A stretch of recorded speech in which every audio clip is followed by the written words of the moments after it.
Hey guys, Eric Ensley again. I just want to give my opinion on what's going on in the market. I talk to new home buyers every day. I talk to people who are thinking about selling. I talk to people who are trying to get into the market. There's a lot of opinions on what's going on. And some of those opinions come from people who don't know what's going on, but they have opinions anyway.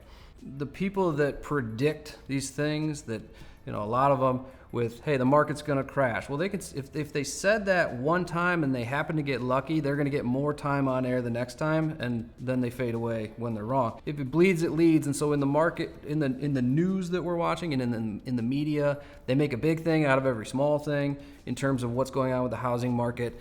And so a lot of people are thinking it's 2008 all over. It's 2007. And I really don't think it is. Here's the reality of what's going on. So home prices have been going up, right? And everybody thinks that it's a bubble and that we're in this bubble. And I've dealt with people who 5 years ago thought we were in a bubble, wouldn't buy a house. And then 3 years later, they did buy a house at a much higher price, and rates were not the same. They were worse than when we had first had conversations about it. So if you predict these things, or if you base your decisions off of the emotions of what you think is going on, it can really cost you. You can pay more, you could have a higher interest rate. In 2008, we had, and I'm just going to read it, 12 million less households in the US. 12 million less. But we had 2.5 million more homes for sale. So when you think of just really simple economics of supply and demand, we are in a different market than we had at that time. A lot of first-time home buyers are seeing the prices because we have the move-up buyers trying to get into what their parents own are having trouble because their parents aren't downsizing. So if you're 35 years old and you're on your way to having your third kid and you need another bedroom, you're having a tough time finding that other bedroom because your parents are sitting with a 6-bedroom house and they're not selling it. And they're empty nesters, right? So that inventory is not being freed up. They're not downsizing like we thought they would. And so the people in starter homes are having trouble finding new homes, and that's causing starter homes, the prices of those is really going up. So do we think this is going to come down anytime soon? I don't, because even once that starts to get freed up a little bit, the builders are building in the price point that's more expensive. They're not building a lot of starter homes. They're building a fair amount of, what I would consider kind of the mid-level, right? They're building houses for those move-up buyers who are getting out of their 35-year-old 2-bedroom house and into a brand new 4-bedroom house that's 1,800 square foot, and it's all, the craftsman style that everybody's building everywhere today. The other thing, or a couple other things going on. So lending, just the world of lending, the landscape has changed so much. Obviously, 2007 was a wake-up call, 2008. When the market crashed, we had people letting their homes go because they were underwater. Well, how did we get there so fast? Part of it, a huge part of it, was because of the credit crunch, because of the lending that was going on. The rules of lending at the time, they're ninja loans, no income, no job. I mean, you were lending based on what you were told, right? The client calls you and says, I make this much, and you just took their word for it. Sure, we'll give you a home.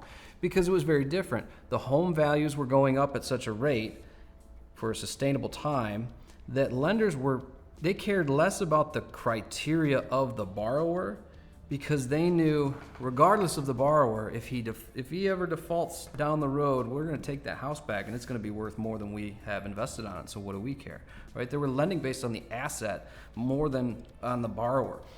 That we are in a very different place today. Income requirements, the debt levels, the credit score requirements, these things all got really tightened up. And so now we are doing much more logical lending. Right? We're not giving loans to people who shouldn't be getting loans. And you would think, why weren't we doing that in the first place? But we were making, a lot of money was made in the industry back then, but people were also able to do things that were very different. You could take equity out of your house that you didn't have yet. You could go above the value of the home and borrow against your home. So people would spend their money, do a cash out refi, assuming that the home is going to catch up in value, and then they're paying off their debt, and then they do it again, and run up their credit cards and do it again. And they were able to use a house like a checking account. You can't do that anymore. You can still do a cash out refi, but you can't go to 100% value of your home. Those days are gone. You can't do home equity lines like you could do them back then. So the lending criteria has really tightened up. It's much more conservative than it was. A third of the homes in America are paid off today. So, if you looked at 2007, when, if you bought a home, or let's just say a couple years after it all fell apart, right? It all fell apart. And I'm a good example of this. I bought a home and it was a short sale and I got a great deal on it. The guy three doors down from me was a great guy, had a good job, and he was not paying his mortgage. And I'm like, well, that's a bold strategy. Like, what's up? And he just wasn't paying his mortgage because why would he pay, because he was underwater, why would he pay on something that he owes more than it's worth, right? Was his rationale. And I mean, I can understand that sentiment to a degree, but in hindsight, had he kept that home is now worth 6 figures more than what he had owed at the time. So for him to hang on to that home would have been a really good thing, but he got in the mindset, like many other people did, that they just weren't going to pay when they were underwater on a home. When you think of today's numbers, where a third of the homes are paid off in America, well, no one's letting their house go when they don't owe anything on it, right? The average home with a mortgage on it has over $200,000 in equity. The market would have to really drop for anyone to be, for the average person with a mortgage to think, I'm going to let it go because I'm underwater. If you bought a house in the last 5 years, 5 years ago, if you paid $200 for a house, you could probably sell that today for $275, no problem. And so the market, again, would have to really decline for you ever to be in a position where you think, I'm going to let it go, right? Now, there are other variables going on. We have moratoriums on evictions. That just changed. What's that going to do to the market? You had COVID relief where people were getting forbearance on their mortgages, and eventually we're going to have to put an end to that. Is that going to change the market? Sure. Is it going to drop the market? I have no reason to think so. I mean, we're looking at, if you got behind on your mortgage and haven't made a payment in the last year, you still, if you bought your house 5 years ago, have enough equity that you're not going to let the house go. You're just going to sell it at the market rate today. And if the market gets flooded with these things, is it going to decline? Is the market going to actually drop? Because keep in mind, we've been going up and up and up, right?